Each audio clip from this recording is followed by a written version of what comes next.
I have to get this off my chest because this is the second time that I've been to an AMC theater in a row where the trailers and the previews at the beginning of the movie played for damn near 30 minutes. I mean, maybe it was like 28 minutes. But the fact that your start time for the movies, for the showings, say 5 o'clock, and I get there at a reasonable time. Sometimes I purposely show up 10 to 15 minutes late because I know trailers are playing, and sometimes I don't mind watching the trailers because sometimes there are trailers I haven't seen. Even this time, there were trailers I haven't seen. But when I check my watch and it's been 30 minutes of trailers, and then they start showing the Nicole Kidman commercial, and they start showing the actual theater type promotions, that's bullshit. What are we doing, AMC? Why? Why are you taking more of my time? I'm already there for 2+ hours for the most part when it comes to the actual film. I don't need to be there longer than I want to. Don't make me start showing up a half hour late and the movie hasn't even started yet. I feel like I'm already having to convince myself of reasons to go out to a theater because I could just wait, and I would almost prefer to wait and watch these movies in the comfort of my own home so I don't have to deal with other people being annoying or being loud or talking or throwing popcorn or throwing fucking live chickens into the crowd. Like, I don't want to deal with any of that. But now, that's not even the problem. Now it's the actual theaters. So much bullshit. Stop it. Please.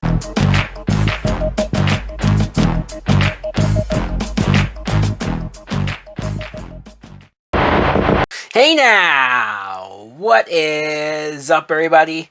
My name is Mike Brown, aka Review King MB, and I just got back from the theaters after seeing Ballerina from the world of John Wick. Boy, they wanted to make sure that people were aware that this movie is tied in or connected to the John Wick universe. I don't blame them. Marketing-wise, it makes sense. I'm not sure if it worked, but let me just get right into saying that this is a 2025 film. Wait, who's all stiff? I don't want to know what you're doing there, Double A. Don't tell me about your extracurricular activities. You know, I'd rather not picture that, alright? This ain't American Pie. It was directed by Len Wiseman. That's a name that I have not heard in a while. I mean, maybe he has been directing things that I have seen and just forgot, but I remember seeing this guy's name directing those Underworld movies with Kate Beckinsale. So obviously, yeah, that franchise holds something near and dear for certain reasons. Now, this movie follows a brand new character, not John Wick. It's a character named Eve Macaro, who is played by Ana de Armas. And Ana de Armas has been around for a few years. I remember seeing her in that, ironically, Keanu Reeves movie, Knock Knock. That movie was batshit fucking crazy. It's free pizza. It's free fucking pizza. But Ana de Armas has been around for quite a bit. She's been kind of slowly rising her profile a little bit in Hollywood. And I think whether or not this is considered a box office fail or a success, maybe it made just enough money, I'm not sure. But I will say that as far as her as a leading actress, as far as her in an action movie like this, I was impressed with her in this film. I saw some behind the scenes videos of her doing a lot of her own stunts, her doing a lot of her own training when it comes to gun control, when it comes to just all the physical aspects of it. I was like, okay, she was committed. She was down. She did the work. And I can appreciate that. And yes, she is very easy on the eyes, so there is also that.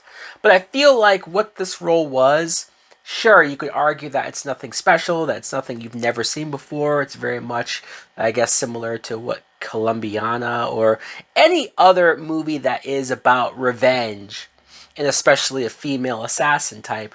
But I did like how they presented her and her backstory and her origin of being trained by the same facility that we have seen in the background of the John Wick films. It's one of those deals where I remember watching John Wick and thinking, man, all of this background stuff with the Continental or this Ballerina organization, like they threw hints about it. They sort of dropped breadcrumbs to put it in our heads. And for me, it made me curious of like, what is this world? I want to know more about this world. I would love to get spin-offs of this world. And I remember they talked about something called the Continental, like a show. I don't know if that ever came out. But this seems like it's the first attempt of them trying to broaden the John Wick franchise, and I thought it worked. I did, at least narratively, at least story wise. I thought it was directed well. The cinematography, the lighting, it feels very much like it's in the world. So that's a plus. Also, the action is very visceral, is very violent. And I was also impressed with how creative some of the kills were. There's some sequences where Ana de Armas doesn't always have a gun on her, or she's having to get creative and find new tools, new weapons, and just new ways to kill people, almost out of desperation. I also like how, and this might have been a negative from other people, I like how she's not like the greatest fighter, whether it's because she's new to this profession, all right? She's only been doing this for a few months. She's very young in her career. But I thought it was important to not make her as badass as John Wick, because John Wick is supposed to be different, is supposed to be special. He is supposed to be the Baba Yaga, right? So she can't be just as good as him. It's like she's good enough to get where she needs to go, but it's not as easy for her to do this. Some of the other actors, a lot of them are from the John Wick franchise, of course. Ian McShane, he's like the Nick Fury of this franchise now. Angelica Houston, Lance Reddick, which this might be like his last project because he passed away some time ago. It was just nice to see him for the little that we got.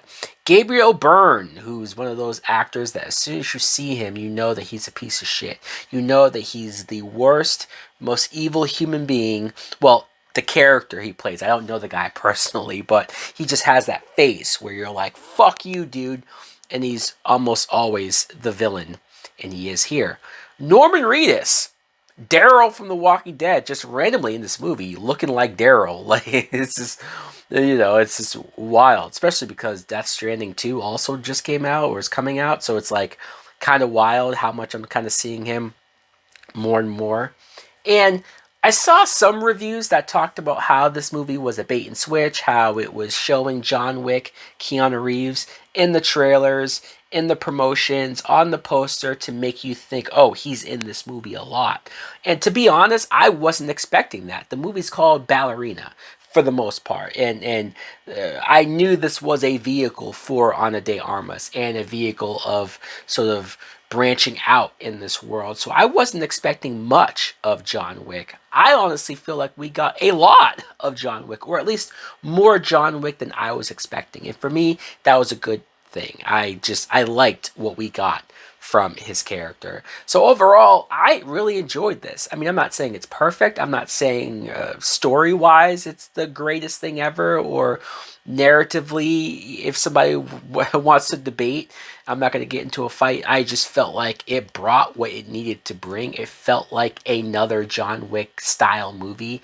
It very much felt connected to that universe in all of the good ways. So I was happy. I was happy with what I got. I'm going to give this a good date movie. So guys, let me know in the comments below if you too saw Ballerina. What did you think of it? Did you like it?